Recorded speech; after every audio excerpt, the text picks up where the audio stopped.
Hi, I'm Patricia Allingham Carlson, and this is my video of spirit lynx. I set out to paint a normal lynx, and the way it came out did not end up being what I expected. I really enjoyed it anyway, and I hope that you'll enjoy my video and give it a like. Now let's paint. As an artist, I tend to keep paintings I've started but not completed around. I had one of these, and it actually was a woman's face on a colorful background.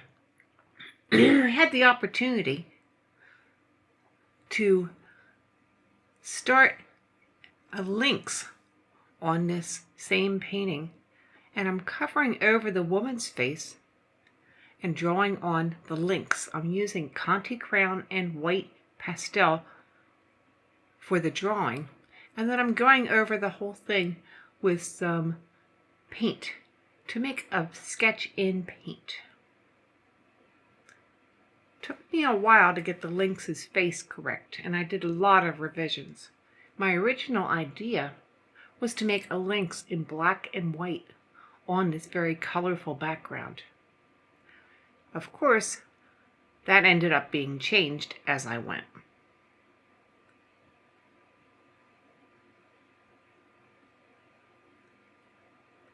Somehow I find sketching with paint gives me a little bit better sense of accuracy than sketching with pastel, although Conte crayon is also a good sketching medium. Pencil just does not show up very well on a colored background, so I'm sketching with watercolor here.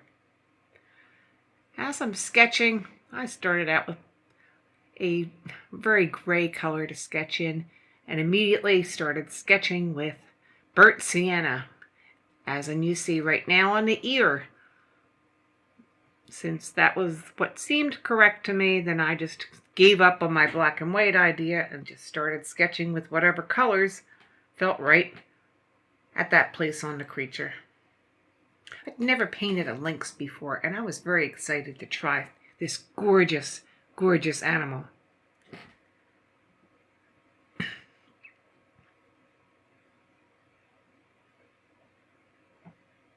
I took a cue from the colors that were already on the paper.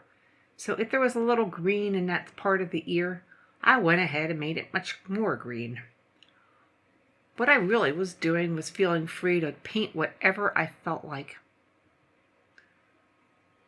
That white starburst in the lower left corner is going to be a problem, but I will be covering it over eventually, and it was distracting through most of the initial stages of this painting.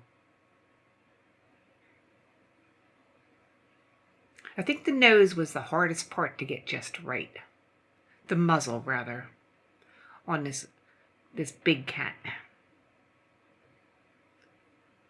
So you're seeing a lot of revisions, and then you're seeing where I'm marking in the lightest areas of the creature with white pastel.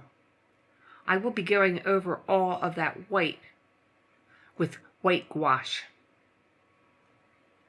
And here I've done so, going over the white areas with gouache, and then coming back in with Payne's gray to make the darker areas and stripes.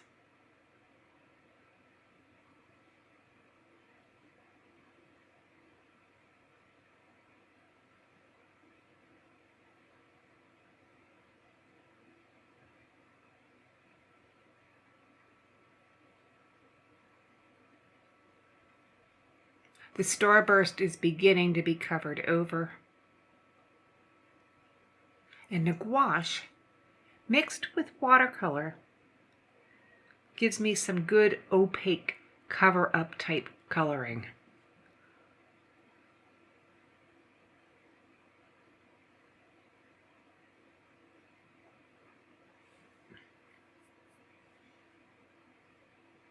So this is overall not a transparent watercolor, but a gouache and watercolor painting.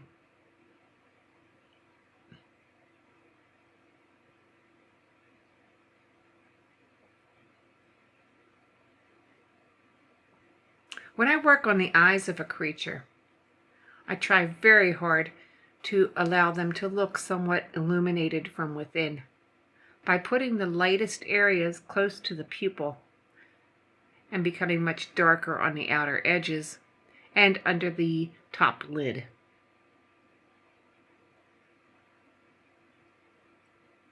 The eyes of a creature seem, as well as the eyes of a person, seem to be very important to convey the soul or the spirit of the creature. And I think I redid the eyes around 3 times, which is possible when you're using gouache, because you can cover over mistakes.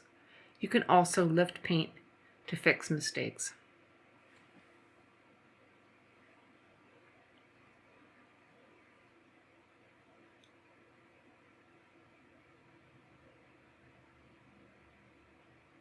Here you'll see that I'm going back and doing some much deeper shading and some accent colors.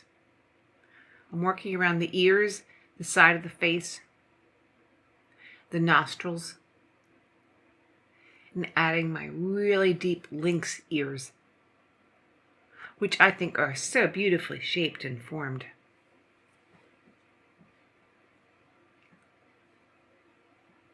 Something I enjoy also adding is the eyeliner around the animal's eyes, which really make it stand out.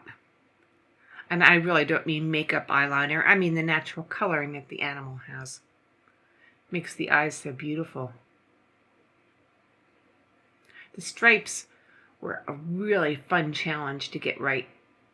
Stripes have to be painted like they grow from the fur, and not like they're just something stuck on top.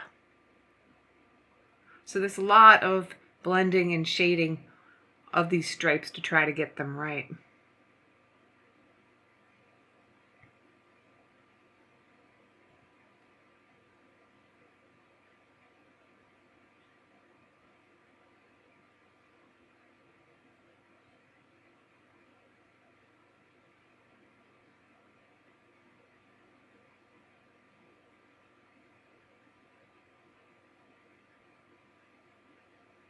I've added more details at this point, and I'm getting much darker with my accent color and detailing. I think the face is starting to really shape up.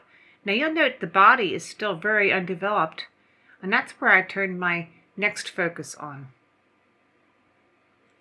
Looking at a picture of a lynx and how the markings were, they were far more subtle on the body than they were on the face. And the stripes, again, had to be blended in and painted like they were growing from fur instead of just stuck on top.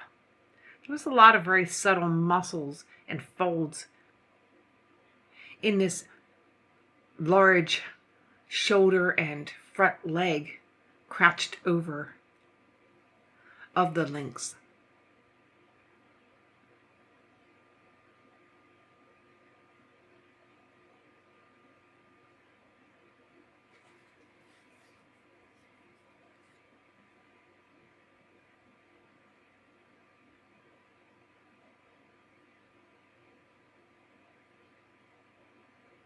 And I've jumped back to the face to make the markings stand out a little bit more in some areas.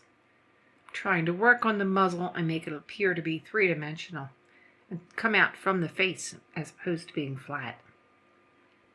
One of the ways I've done this is to keep it very light in the center, because lightness tends to stand out whereas darkness retreats. The last of the starburst is being painted over with strong magenta paint. And I'm finding the top of the lynx by painting some darks behind him. I was not going to develop the background, but since I needed to make his back stand out, I had to add some darks to the background, and I decided to add some suggestion of pine boughs, pine branches coming from behind him. When I put down a little, I saw that it looked sort of nice and natural, so I decided to add some more. I could see that it was making the light-colored lynx stand out from the page.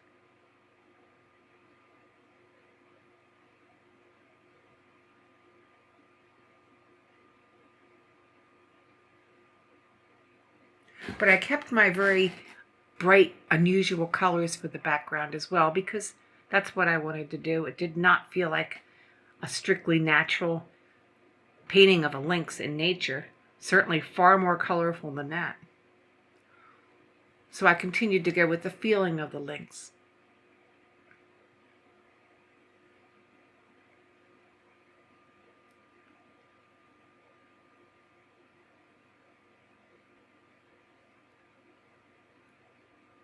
At a certain point, I decided that the yellow on his elbow there was just a little too strong. So I subdued it by painting over with some gouache mixed with brown.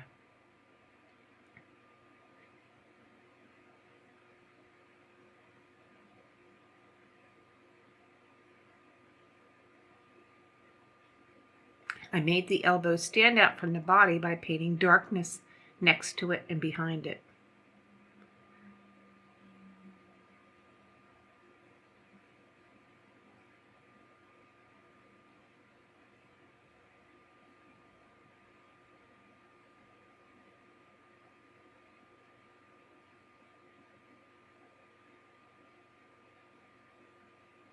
One of the things I do very frequently is if I have a color on my brush and I'm using it in one spot, I look around for where else it might be able to be used. Which is one of the reasons I jump around so much on the painting. If I have some nice burnt sienna and I'm using it in an area, I can look around and see where else could this be used. Since the paint's already on my brush, I might as well use it. Now back to the eyes and trying again to get them just the way I want with the right degree of luminescence. And I'm adding some strong white accent with my gouache.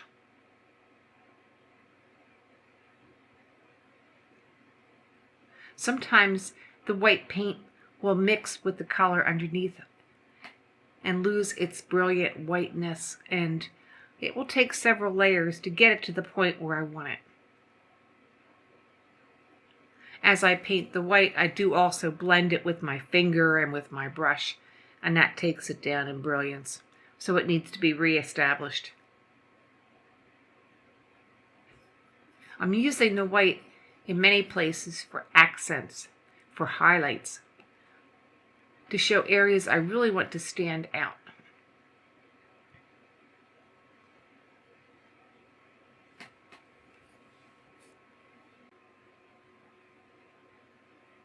Coming to the background again, I am making it even darker to allow his back to stand out more strongly.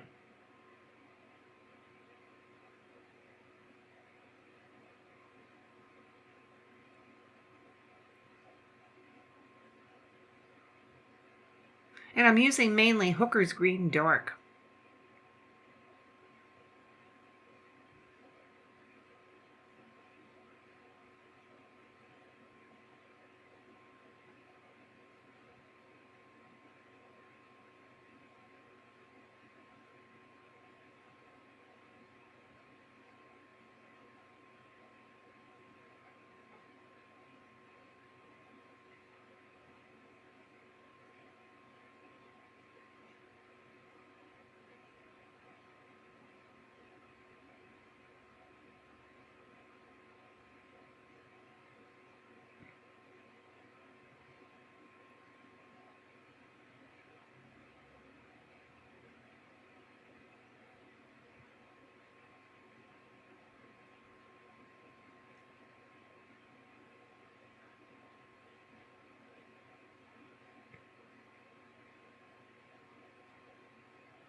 I'm adding some very fine white hair, using my gouache at this point to these areas of his body.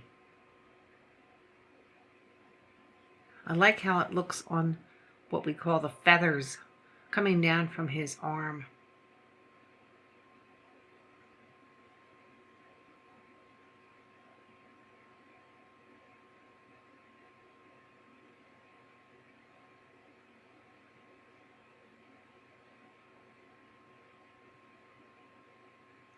and jumping over to the background.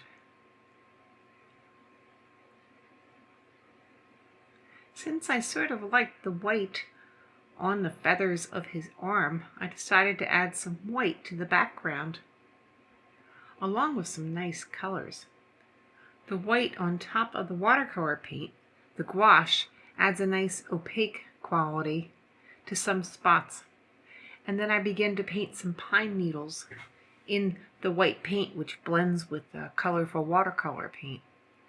Adds sort of a soft effect, almost like frost crystals. It felt sort of magical, and I liked the overall effect, so I did it in many other places in the background. Again, I'm using white gouache, and it's blending into the background color paint.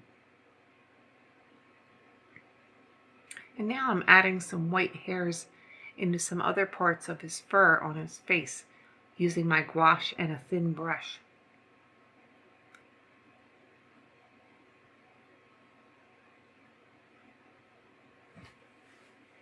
And I like how it looks like fur.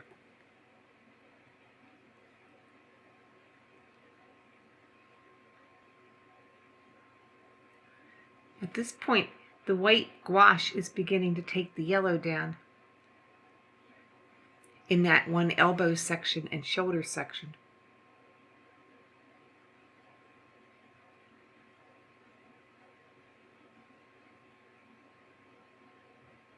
And it's allowing me to clarify some other parts of his structure and muscles. If I use too much gouache and it's not working for blending with color, I can lift it to the largest degree with water and a brush, but it has to be done a number of times until it's clean enough. Otherwise, it will continue to mix with the color and could make a pastel watercolor coloring. And it's very hard to get dark once there's a lot of white gouache on there. So I try to be careful, and I would advise you to be careful adding your white gouache. Because once it's down, it's a little bit hard to get off.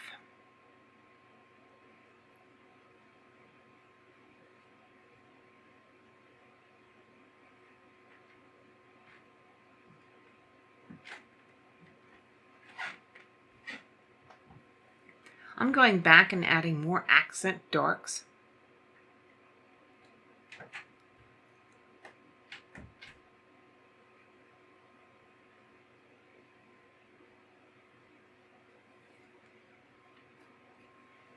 And the whole painting is starting to really come together.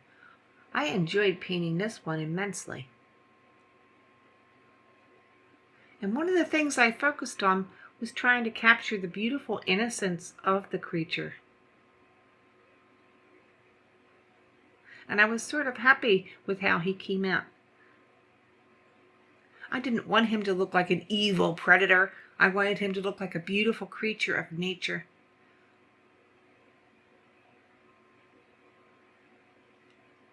And although nature can be very cruel, it is innocent in its cruelty.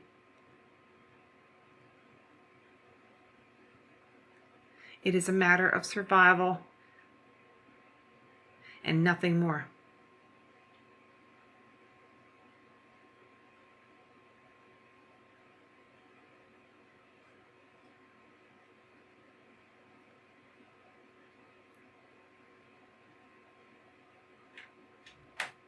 Now I'm bringing up the shading and the striping on the body.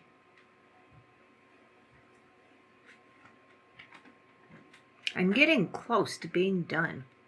At this point, I do a lot of evaluation, stepping away from my painting and looking at it from across the room. And with my studio set up, I even look at it through the window, since I'm on the ground floor in my studio.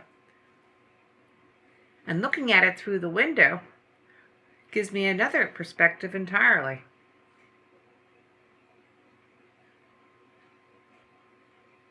I think I might do a whole video on evaluating your painting by changing your perspective on it. Because I do that so many different ways. And it really does help me to see if it's done. This is my cover-up point of view, and it helps me to see the two separate sides and what might need to be enhanced on either side. And that's just one of the ways I do it as well.